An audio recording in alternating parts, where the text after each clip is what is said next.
First of all, as you can see, we've already got the dynamic earphones. They're already wrapped up. Cable's a bit of a bind to get into the box for a video.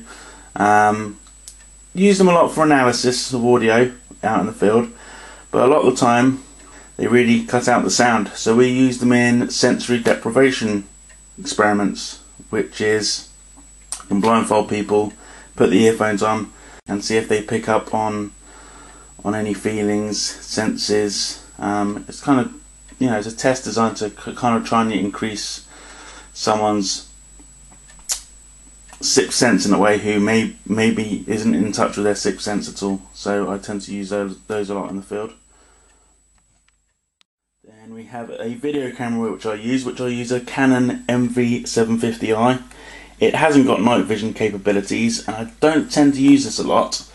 I tend to actually use the camera that I'm using now to film on, which is a Samsung, like a mini SD card type setup, which I tend to use for ghost nest operations.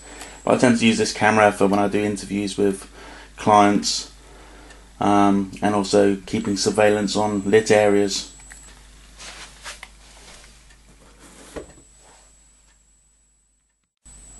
Also use a precision gold N18FR, measures temperature and humidity. It's very useful to get the climate of each individual room, get cold spots, what the humidity reading is, which helps with identifying orb photographs. Obviously, if there's lots of moisture in the air, you're more likely to get these orb photographs which aren't paranormal at all. Then we've got the Radio Shack hack, which is very popular in the paranormal world. Basically known as a Frank's box. It's been customized so it doesn't mute on scanning, and it scans constantly, and hopefully I've had some luck with this, with getting spirit voices or communication. It's still a relatively experimental, and there are still quite a lot of concerns whether it actually is working, or maybe the human ear is just picking out words from random sounds.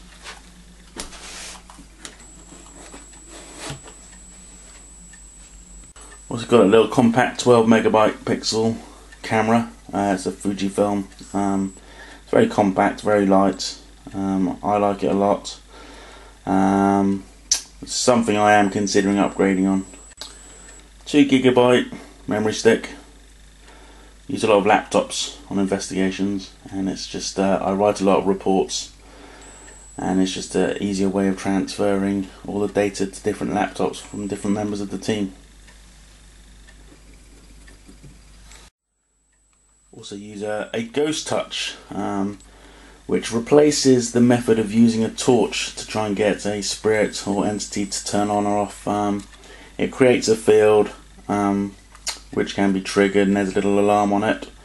I'm not really sure how it works too much, to tell you the truth, but we've had a lot of luck with these in the field.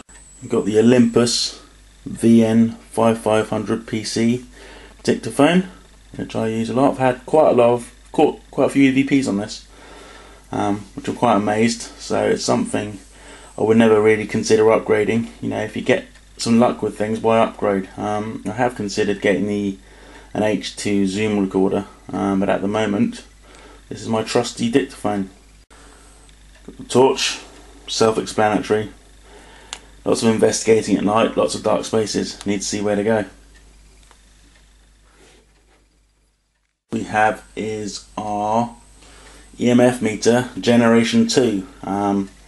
It's like your normal EMF meter, except this has been specifically designed to ignore UK mains. We also use, in conjunction with these, a regular EMF meter like a Dr. Gauss. Got NID meters, which is a negative ion detector. It's got an aerial, power and detect buttons, on off switch, and basically these are designed to pick out any changes in the negative ions. And here we have our UEDs, which is an ultrasonic envelope detector. Basically it detects all the ultrasounds, brings it down so it's audible to the human ear. Got earphone jack, a microphone at the top.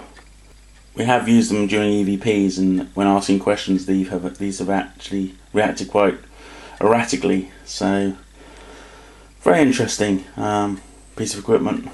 I think it's going to prove very useful.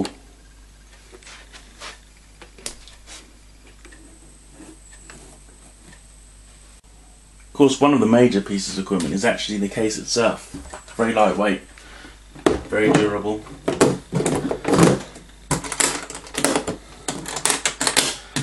I always take this with me for each vigil, so I've got all the equipment with me in an investigation. And now I'm using quite a lot of the time laptops, basically to run multiple devices. So to explain the UED, I tend to attach that into a program like Audacity, and I also have a dictaphone running through that. So they're basically recording all the sounds throughout the investigation, so I can compare UED to sounds got from the dictaphone. I do a lot of the reports, so on the trot I can start writing reports up. A lot of the places we investigate doesn't really have very good power access.